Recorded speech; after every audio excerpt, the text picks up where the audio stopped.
Hello everyone, welcome back to another episode of Crack and Yap. Today we have a very nice Mystery Booster 2 box that I'm going to be cracking open that I picked up from the festival in a box. I actually ordered this one before I made my way over to Vegas, but obviously they sell them at MagicCon Vegas. Festival in a box, very synonymous with MagicCons, and so I wanted to spend today's video to kind of yap about MagicCon Vegas, as well as open a Mystery Booster 2 box. This video is kind of be like a split. Obviously, Crack and Yaps are already supposed to be a split between opening packs and talking about whatever. But I think this video is going to be a lot of me jumping around between talking about the packs themselves, as well as talking a little bit about MagicCon Vegas. I wanted to film a reflection video about MagicCon Vegas to go alongside the vlog that came out last week, but I never got around to doing that, and now that I have some time to sit down and talk about it, I figured, hey, what better time to yap than right now, especially since I have this box to open, and so that is what I am doing. So yeah, ooh, nice. This is a peer into the abyss. The classic black draw your entire deck spell. Or I guess it's technically half your deck, but it's a very cool card nonetheless. Okay, so yeah, I wanted to spend this time also to reflect about MagicCon Vegas, my time there. MagicCon Vegas was really cool. Obviously, I had a very positive experience there. It was just a lot of fun getting to be in kind of the same room as a bunch of people who share the same hobby as you, and so I'll always be grateful and happy for the opportunity to go to MagicCons, and yeah, Vegas this time around was no different. It was a lot of fun, got to do a lot of really cool stuff, and I was really happy just to kind of get some time away from work and from my busy life to go do that, but also just to get time to, you know, go and have fun at this convention for a game that I really enjoy and have dedicated quite a bit of my life to, and dedicated my entire YouTube channel to. So yeah, it was a lot of fun. It was a great experience. I have a bunch of highlights that I kind of wanted to talk about, and like I said, I'll disperse them throughout this video just so that way I can both talk about the packs that I'm opening as well as talking about MagicCon Vegas. So let's see if we get anything good in this pack before I move on to kind of my first highlight. Seasons of Growth.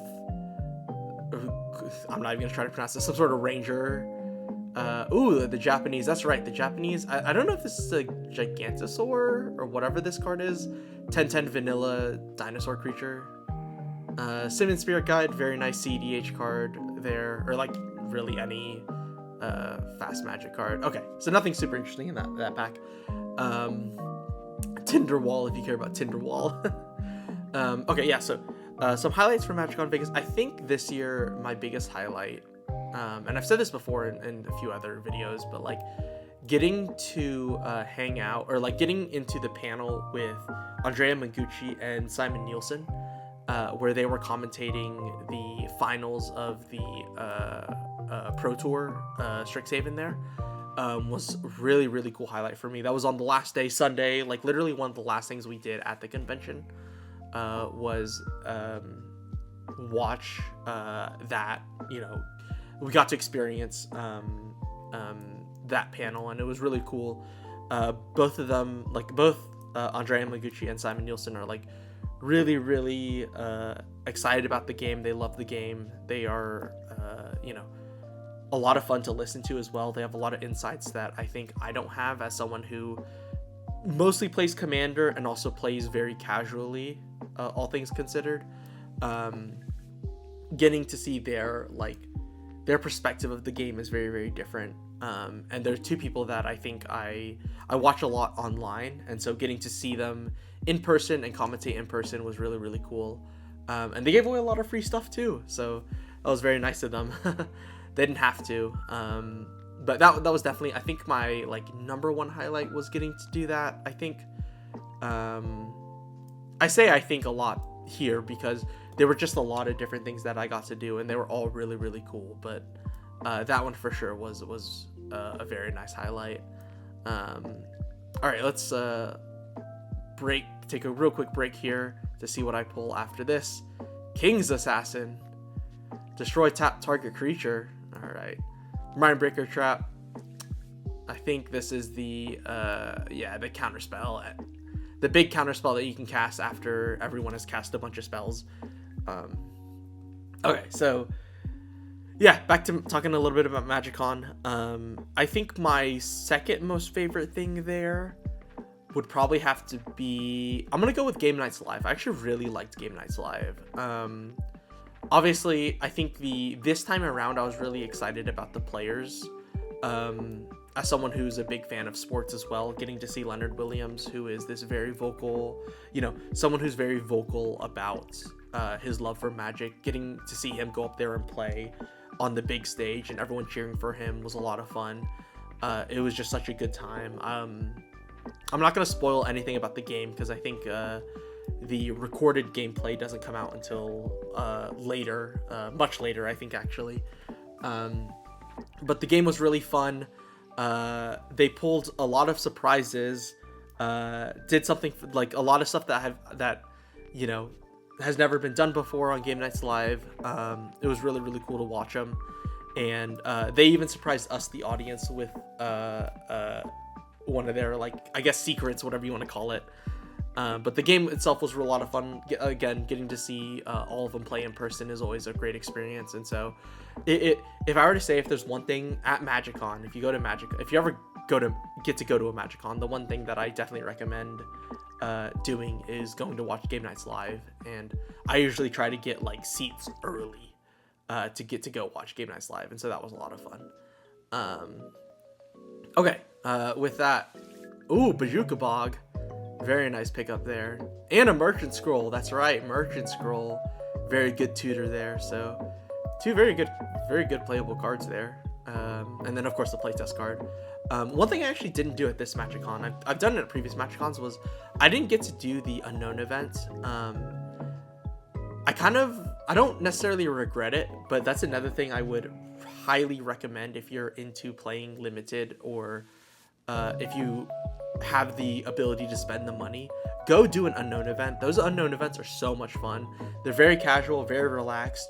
You're not even they encourage you not to play to win, which is really, really cool. So highly recommend going to do an Unknown event if you get a chance to. Again, I didn't get to do it at this MagicCon, but I've done it at previous MagicCons, and those Unknown events are a lot of fun. And obviously getting the playtest cards are really, really cool too. So huge fan of Unknown events. Please go check those out. Oh, nice. Cavalier of Flame. That's a pretty good card. Collector. Oof. Natural Order. Nice. That's a good pickup. I say good pickup. It's a $20 card, I think. But it's always good to see. I mean, it's a green game ender, right? Natural Order into Craterhoof Behemoth. Name a better combo. There you go. That's a good one to pull, though. Always good to see those cool future set cards in Mystery Booster 2s. I think normally I don't. Obviously, it's opening packs is always gambling. I say as someone who does it on the internet. But getting the feeling of opening Mystery Booster 2s, which I think it's one of those things that's a lot of fun to open, because I don't really get to see a lot of these older cards a lot, and the only way that I really get to see them is if I get to open Mystery Booster 2s. But it's a lot of fun. Nexus of Fate. Ooh, Nexus of Fate. That's a good card. Very nice combo card. Take your turn forever. Wish. That's an interesting card. And the Scale Lord Reckoner. I've seen quite a few Scale Lord Reckoners in my time, specifically in that future site border. So, yeah. Going back to the MagicCon talk. I know I'm kind of jumping all around the place. I apologize. This is ADHD me. Me without my ADHD meds that I don't have. Kind of just jumping from topic to topic. But yeah, going back to MagicCon. Talked a lot about my highlights. Obviously, kind of the panels and getting to see stuff. I actually think the like the arcade area, or the area of like stuff to do that's not Magic, like activities to do at the convention that's not Magic related, were also really cool. So like the arcade area, they had mini golf, which I haven't seen at a MagicCon previously. So like the mini golf area was really cool. They had like pinball machines that they always have. The Strixhaven activity that they had, they called it Strixhaven Homework, but it's kind of like their puzzle activity that they always have that you can do for a little free reward, was really cool. Actually, you know, I've always done the they did Bloomborough. They always have the Bloomborough one in kind of the kids area, which is like the Bloomborough puzzle. And then at Atlanta they did the Spider-Man one, but this time around at MagicCon Vegas they had the Strixhaven one, which I thought was really fun. It was actually pretty tough to solve some of that stuff. They actually had the Quadrix one was just like literal math. Like you actually had to do math to get the Quadrix answer, which I thought was really funny. But this time around, like I said, it was actually pretty complex. We had to get help from, you know, other people that were also doing the puzzles around us. But I always love doing those like kind of extra activities. I think it's like some of the stuff that pulls the con together. So that was really cool. I didn't even get to talk about the cat secret lair stuff. They had like just a real cat cafe where you could go in and play with cats. A lot of them were kittens, and they were all adoptable, which I thought was really cool. So it was good on them for partnering with a rescue shelter to get those cats adopted, but also just like have a really fun event that I think a lot of people enjoyed. Right? I mean, it's a whole ass cat cafe. It's so cool. So yeah. Isochron Scepter. That's a good card. You imprint a sorcery, right, and you can just recast that sorcery for 2 mana. Very nice. Yeah, a lot of really good stuff at this year's MagicCon. I did want to kind of also talk a little bit about a few things that I didn't like as much, mostly because, you know, I think it's really easy, especially at conventions that, you know, are catered to you, to talk about stuff that's like fun. But there were a few things that I didn't, you know, super like at MagicCon this year. I think the easiest and obvious one is the show store. So the show store is obviously the official MagicCon store that has a bunch of exclusive items. And if you have ever been to MagicCon, you'll know that is the longest line at any MagicCon is going to be the show store. And it was no better this year. We actually even got there early on Friday to get an early spot in the show store, and it still took us 3 hours from where we were in the queue to get to the front of the line and get out of there, and it's just so long. It's definitely one of the pain points. I think it's one of those things that I don't even want to call it a necessary evil, because I don't think it's a necessary evil, but it is an evil that will always happen at these conventions, right? Just because there's so many people going to these conventions, there's always going to be a line, and I'm sure that the people that work at that convention center are trying to get customers through as quick as they can, but there's always going to be that line, especially at the show store, especially for exclusive stuff that have the ability to be resold, let's say.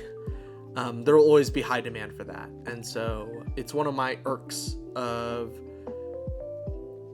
specifically MagicCon, but I think most conventions have it, so I don't want to make it a MagicCon specific issue. But I know for a fact that at MagicCons, there's a lot of people that will sit in the show store line to buy a bunch of stuff and then immediately resell it. It happened a lot with the festival. You know, the festival in a box is the big ticket item. I think that a lot of people like to resell. Collector packs that they sell there as well also get resold pretty commonly. So it's just, when I walk through the vendor hall and I see like a giant stack of festival in a boxes that are being resold for profit, I'm like, man, I wish I could have gotten those so I could open them, because I would much rather open them than resell them. Even though I guess reselling them is the technical correct answer, because it's gonna make you the most money. But hey, what can I say? I'm just a silly little guy that wastes his money on cardboard, opening cardboard on the internet. Yeah, so that's a few of my, definitely, like I said, the show store, definitely one of my low lights is just spending hours in line at the show store. It's especially that way. Ooh, nice, the Cabal coffers. Hell yeah, that's a really good pickup. But I was gonna say, it's especially that way in waiting in line. I feel like at all 3 MagicCons I've been at, waiting in line has been kind of the norm. I think it's the norm at most conventions, right? Just wherever you go, especially in areas that are heavily populated, you're gonna have to wait in lines. So I don't want to, I normally try not to make that I try not to make it a point to bring it up as like a bad thing necessarily, because I think it is yes, it's annoying, but it's going to be a thing that happens at every single convention, right? So it's something that you kind of just have to expect, which is unfortunate, but that is just the reality of it. And one of the cool things about MagicCon is that everyone that's waiting in line with you are all waiting for the same thing, right? You're all Magic players, you're all, have this shared hobby and interest.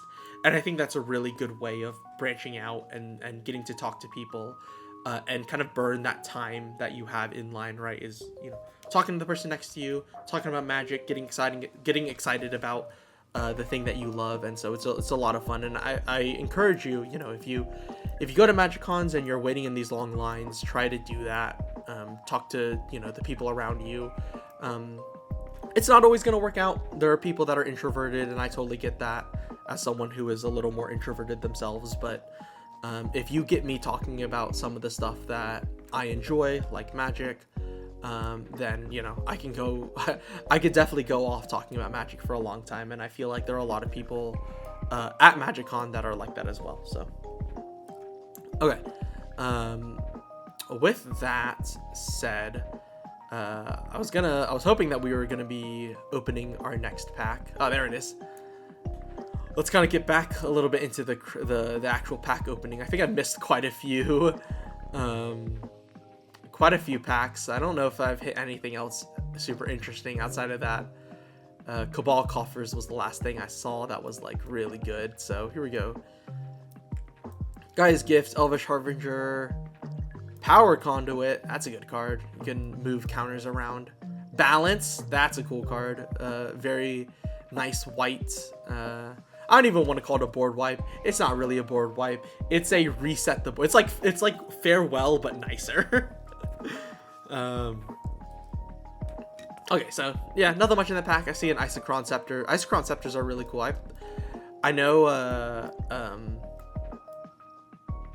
I think they're still banned in Commander. I don't remember. I would imagine they're still banned in Commander. But it's one of those cards that I really wish I got to play with more, because it's just a cool card. But yeah, moving back a little bit to the MagicCon talk. I'm not sure. I covered kind of my good. I covered a little bit of my bad. Trying to think of what else there is to talk about. One of the things I did want to say about MagicCon. Oh, nice, a second natural order. That's right, I did get a second one.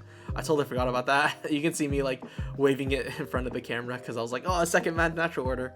But as I was saying, one of the things about MagicCon that I wish I had done more is I wish I had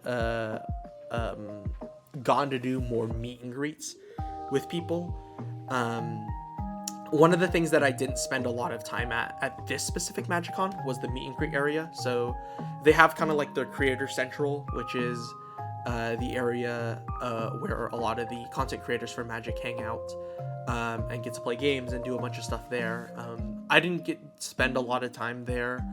A part of that was because, I was with my wife and we wanted to do other stuff just together. We wanted to do other stuff, but I think one of the things that as someone who is now kind of breaching into the area of content creation for Magic, it is an area that I kind of want to find myself kind of gravitating more and more towards, just so that way I can, meet other people, learn more about how they do Magic content creation or how they approach stuff, and also just make more connections. I think that's the kind of the big piece of what I wanted to get across today, when it comes to like MagicCons, is this idea of like you connect with, you get the opportunity to connect with people that have the same interest as you, and that's really, really hard to do.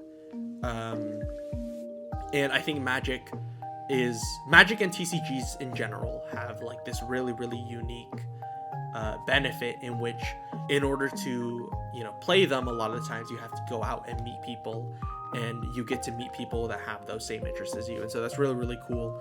And MagicCon is just like the culmination of all that, right? You are spending a 3-day weekend to get to hang around other people that have the same interests as you, and that's really, really cool. And so I think I wish I had gotten to spend more time at the kind of the content creator area and get to meet more people. There's a lot of people that I look up to in the Magic content creation space that I know were at MagicCon that I didn't get to meet, and it's one of the I don't want to say lowlights for me, but it was a part of MagicCon that I was a little frustrated or sad about, was I didn't get to meet some of the people that I really wanted to. So hopefully they'll be at another MagicCon in the future. Like I said, I'll be at Atlanta, MagicCon Atlanta, but I know there are some people that were at Vegas that might not be, and so missed opportunity on my part, but hopefully in the future I'll be able to correct that. So yeah, with that said, I think we're winding down here on the packs. I don't know if this is the last pack or not. I think this is the last pack, actually, if I remember correctly. I pulled that Death Shadow last. Very nice Death Shadow. Not a good card anymore, but it is one of those cards that I think very iconic card for what it was in the past. So yeah, there's me giving the thumbs up.